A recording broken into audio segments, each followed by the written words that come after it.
بسم اللہ الرحمن الرحیم۔ السلام علیکم ورحمۃ اللہ وبرکاتہ۔ عزیز طلبہ، اسلامیات سلسلہ نمبر 7 کا سبق شروع ہو رہا ہے۔ گزشتہ اسباق میں ہم نے اخلاقیات کے حوالے سے سبق شروع کیے تھے، جس میں حقوق اللہ اور حقوق العباد کی تعریف پڑھی ہم نے، اور حقوق العباد کیا کیا ہے اور کس کے ہم پر کیا کیا حق ہے وہ ہم نے پڑھنا شروع کی ہے، جس میں سب سے پہلا حق جو ہم پر لاگو ہوتا ہے وہ حقوق العباد میں سے وہ ماں باپ کے حقوق ہے، والدین کے حقوق ہے۔ اس کے بعد آج کا جو سبق ہے ہمارا وہ صفحہ 186 میں ہے، اور سبق کا عنوان ہے استاد کے حقوق۔ عزیز طلبہ، استاد بھی ماں باپ کے برابر ہے، ماں باپ کی طرح ہے۔ استاد آپ کو علم سکھاتے ہیں، بھلے اور برے کا فرق سکھاتے ہیں، اور اچھی اچھی باتیں سکھاتے ہیں، دین کی دنیا کی اچھی باتیں، ہماری اچھی راہ جو ہمیں مل جائے وہ ہمیں بتاتے ہیں اور ہمیں سکھاتے ہیں۔ اس لیے ضروری ہے کہ ہم اپنے اساتذہ کا ادب کریں، ان کا خیال کریں۔ جو بچے، جو طلبہ اساتذہ کا ادب کرتے ہیں، ان کو بھی استاد بھی ان کو دل سے چاہتے ہیں اور شوق سے پڑھاتے ہیں، اور جب تک پڑھ رہے ہیں اس وقت بھی ادب کرنا ہے، احترام کرنا ہے، اور ان سے پڑھ کے ہم آگے چلے بھی جائیں اور کسی مقام پر پہنچ گئے ہیں تب بھی اپنے اساتذہ کا ادب و احترام کرتے رہنا ہے۔ اور جو اس طرح کرتے ہیں، اپنے اساتذہ کا ادب کرتے ہیں، احترام کرتے ہیں، تو وہ آگے چل کر بڑے خوش نصیب ہوتے ہیں اور اللہ تعالیٰ ان کا نام دنیا میں روشن کرتا ہے۔ ہارون رشید ایک بادشاہ گزرے ہیں، اور بہت بڑے بادشاہ تھے یہ۔ بچپن میں ان کا شوق تھا کہ اپنے استاد کی خدمت کریں، اور اپنے استاد کی خدمت کیا کرتے تھے، بڑا ادب و احترام ان کا کرتے تھے۔ جب ان کے استاد وضو کرنے کے لیے آتے اور وضو کرنے لگتے تو وہ جلدی سے لوٹا لے لیتے۔ اس زمانے میں نل وغیرہ تو ہوتے نہیں تھے، لوٹے میں پانی بھر لیا جاتا تھا اور اس سے وضو کرتے تھے، تو فوراً لوٹا اٹھا لیتے اور ادب سے استاد کے پاس کھڑے ہو کر، استاد وضو کر رہے ہوتے تھے اور وہ پانی ڈالتے رہتے تھے، یہ ادب کرتے رہے، خدمت کی استاد کی، تو اللہ نے نام روشن کیا اور اللہ نے ان کو وقت کا ایک بادشاہ بنایا۔ اور عزیز طلبہ، بات یہ بھی ہے کہ بڑا آدمی وہی ہوتا ہے جس کو لکھنے پڑھنے کا شوق ہو، جو پڑھ لکھتا ہے اور محنت کرتا ہے پڑھائی لکھائی میں، تو وہ بڑا آدمی بنتا ہے، اور جس کے دل میں علم کی عزت ہوتی ہے اور جو علم کی عزت کرتا ہے، اللہ اس کو بڑا آدمی بناتا ہے۔ اور جو اپنے علم کی عزت کرتا ہے تو وہ اپنے استاد کی بھی عزت کرتا ہے، اس کا بھی احترام کرتا ہے۔ تو ہمارے لیے یہ بھی ضروری ہے کہ ہم اپنے استاد کا بھی ادب و احترام کریں۔ اب اگلا سبق ہے ہمارا، اگلا عنوان ہے حقوق العباد کے حوالے سے۔ جو بندوں کے ہم پر حقوق ہیں، ان میں والدین کے حقوق ہم نے پڑھے، استاد کے حقوق کے بارے میں پڑھا کہ وہ بھی ضروری ہے۔ اور اگلی بات، اگلا عنوان ہے رشتہ دار اور بزرگوں کے حقوق۔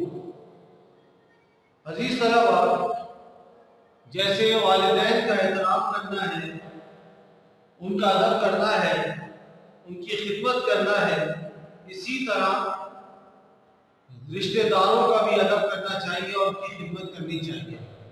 جو ہمارے رشتہ دار ہیں ان کو بھی رشتہ لگتا ہے، خالہ ہے، چاچا ہے، دادا دادی، ماموں مامی، یہ سب جو رشتے ہیں ہمارے، جس طرح کے بھی رشتے ہیں، ان سب کا احترام اور ادب کرنا ہے۔ رسول اللہ صلی اللہ علیہ وسلم نے ارشاد فرمایا، بہت بڑی نیکی یہ ہے کہ باپ کے ملنے والوں کا ادب کرو اور ان کی خدمت کرو۔ بہت بڑی نیکی یہ ہے کہ وہ والد کے ملنے والوں سے، جو والد کے رشتہ دار ہیں، ان کے دوست ہیں، تو ان کا ادب کرو، ان کا احترام کرو، ان کی خدمت کرو۔ اگر والد دنیا سے چلے بھی جائیں، اگر کسی کے والد دنیا سے چلے جائیں، تو ہمیں اس وقت بھی اپنے والد کے دوستوں کا، رشتہ داروں کا احترام ادب کرنا چاہیے۔ ایک شخص حضور صلی اللہ علیہ وسلم کی خدمت میں حاضر ہوئے اور عرض کیا، یا رسول اللہ، مجھ سے گناہ ہو گیا ہے، میں کیا کروں جو یہ گناہ معاف ہو جائے، اس گناہ کی تلافی ہو جائے؟ آپ نے فرمایا تمہاری والدہ زندہ ہیں؟ انہوں نے عرض کیا نہیں، ان کی وفات ہو چکی ہے۔ پھر آپ نے فرمایا تمہاری خالہ زندہ ہیں؟ تمہاری والدہ کی جو بہن ہے خالہ وہ زندہ ہے؟ انہوں نے عرض کیا جی ہاں وہ زندہ ہے۔ آپ نے فرمایا، حضور علیہ السلام نے فرمایا خالہ کی خدمت کرو۔ تو عزیز طلبہ پتہ چلا جس طرح والدہ کی خدمت کرنا ثواب ہے اور اس سے گناہ کی معافی ہوتی ہے، گناہ کی تلافی ہوتی ہے، اسی طرح خالہ کی خدمت جو والدہ کی بہن ہے، جو ماں کی طرح ہے، ان کی خدمت کرنا بھی ثواب کا باعث ہے اور اس سے بھی گناہ معاف ہوتے ہیں اور نیکیاں بڑھتی ہیں۔ اور ایک اور جگہ پہ حضور صلی اللہ علیہ وسلم نے ارشاد فرمایا کہ اپنا نسب نامہ یاد رکھو، اپنا نسب نامہ یاد رکھو۔ نسب نامہ یعنی ہمیں پتہ ہو کہ ہمارے والد، پھر ان کے بھائی، چاچا، تایا، پھر ان کے والد کے جو بھائی تھے، ہمارے دادا کے بھائی، ان کی اولادیں، ان سب کا ہی ہمیں نسب نامہ معلوم ہو کہ کون ہمارا رشتہ دار ہے، کس سے ہمارا تعلق ہے، تاکہ اپنے رشتہ داروں کو جان سکو اور ان کی خدمت کر سکو۔ جب پتہ ہوگا کہ ہمارے رشتہ دار ہیں، قریبی ہیں، تو ان کی خدمت بھی کریں گے۔ اور پھر فرمایا کیونکہ رشتہ داروں کی خدمت سے آپس میں محبت بڑھتی ہے۔ جب رشتہ داروں کی خدمت کریں گے، محبت سے بات کریں گے، ادب سے بات کریں گے، تو اس سے آپس میں محبت بڑھے گی۔ روزی میں زیادتی ہوتی ہے، یعنی رزق میں برکت ہوتی ہے رشتہ داروں سے، اخلاق سے اور ان کا ادب کرنے سے، اور عمر میں برکت ہوتی ہے۔ یہ حضور صلی اللہ علیہ وسلم نے ارشاد فرمایا۔ تو رشتہ داروں کے حقوق بھی ادا کرنے ہیں، اس کے ساتھ ساتھ یہ بھی یاد رکھیے کہ ہر ایک بڑے بوڑھے کا ادب کرنا ضروری ہے۔ جو بڑا ہے، بوڑھا ہے، اس کا ادب ضروری ہے، چاہے رشتہ دار ہو یا نہ ہو۔ رشتہ دار ہے تو کرنا لازمی ہے، اس کے علاوہ بھی اگر کوئی بوڑھا ہے تو ہمیں اس کا ادب کرنا چاہیے، اس کی خدمت کرنی چاہیے۔ حضور صلی اللہ علیہ وسلم نے ارشاد فرمایا جو بوڑھوں کی عزت کرے گا اللہ اس کو بڑھاپے میں عزت دے گا۔ ہم بوڑھوں کی عزت ابھی جوانی میں کریں گے تو ہم جب بوڑھے ہوں گے تو اللہ تعالی ہمیں بھی عزت عطا کرے گا۔ اور فرمایا جو بوڑھوں کی خدمت کرے گا اس کے بڑھاپے میں لوگ اس کی خدمت کریں گے، جیسا کریں گے ویسا پائیں گے۔ اگر بوڑھوں کو بے عزت کیا تو بڑھاپے میں ہم بھی بے عزت اور ذلیل و خوار ہو جائیں گے، لیکن اگر کوئی عزت دی تو اللہ ہمیں بھی بڑھاپے میں عزت عطا فرمائے گا۔ حضور صلی اللہ علیہ وسلم خود فرماتے ہیں من لم یرحم صغیرنا ولم یوقر کبیرنا فلیس منا، جو بڑوں کا ادب نہ کرے، چھوٹوں پر مہربانی نہ کرے، وہ مسلمان کہلانے کے لائق نہیں۔ بڑوں کا ادب کرنا ہے، چھوٹوں پہ شفقت کرنا ہے، رحم کرنا ہے، تو اس مسلمان کہلانے کا لائق ہے۔ اگر بڑوں کا ادب نہیں کرتا، بے ادبی کرتا ہے، چھوٹوں پر شفقت نہیں کرتا، ظلم کرتا ہے، تو حضور صلی اللہ علیہ وسلم نے ارشاد فرما دیا کہ وہ مسلمان کہلانے کے لائق نہیں ہے۔ عزیز طلبہ، حقوق العباد میں ایک بات یہ بھی آپ نے پڑھ لی کہ رشتہ دار اور بزرگوں کا ہمیں ادب کرنا ہے، ان کے حقوق کو ادا کرنا ہے۔ اس کے بعد اگلا سبق حقوق العباد کے حوالے سے ہی ہے، آپ کی کتاب کے صفحہ نمبر 189 میں ہے، اور سبق کا عنوان ہے پڑوسی کے حقوق۔ عزیز طلبہ، پڑوسی کے حقوق ادا کرنے کے بارے میں بھی حضور صلی اللہ علیہ وسلم نے احادیث میں بہت تاکید فرمائی ہے، اور اللہ تعالیٰ نے بھی اس کے بارے میں بہت تاکید فرمائی ہے۔ رسول اللہ صلی اللہ علیہ وسلم کا ارشاد ہے، ایک مرتبہ حضور علیہ السلام بیٹھے تھے اور فرمانے لگے اللہ کی قسم مومن نہیں، اللہ کی قسم مومن نہیں، اللہ کی قسم مومن نہیں۔ حضور علیہ السلام جو اللہ کے محبوب ہے اور صادق ذات ہے، جو سچے ہیں، وہ اللہ کی قسم کھا کے کہتے ہیں کہ ایمان والا نہیں ہے وہ شخص۔ تو صحابہ نے عرض کیا یا رسول اللہ کون مومن نہیں؟ ارشاد فرمایا جس کا پڑوسی اس کی برائیوں سے محفوظ نہ رہے، جس کے پڑوسی کو اس سے تکلیف پہنچتی ہو اور وہ اپنے پڑوسی کو تکلیف پہنچاتا ہے کہ وہ ایمان والا، کامل ایمان اس کا نہیں ہے۔ اور ایک اور جگہ میں ارشاد فرمایا حضور صلی اللہ علیہ وسلم نے کہ وہ شخص مومن کہلانے کے قابل نہیں جو اپنا پیٹ بھرے اور اس کا پڑوسی بھوکا رہے۔ ہم خود تو کھا پی لیں لیکن ہمارا پڑوسی بھوکا ہو، اس کے گھر میں کھانے کو نہ ہو اور ہمیں کوئی پرواہ ہی نہ ہو، بلکہ ہم فکر کریں کہ ہمارے پڑوسی نے بھی کھایا ہے یا نہیں کھایا، اس کو کوئی کھانے کی ضرورت ہے تو اس کو کھانا ہم دیں،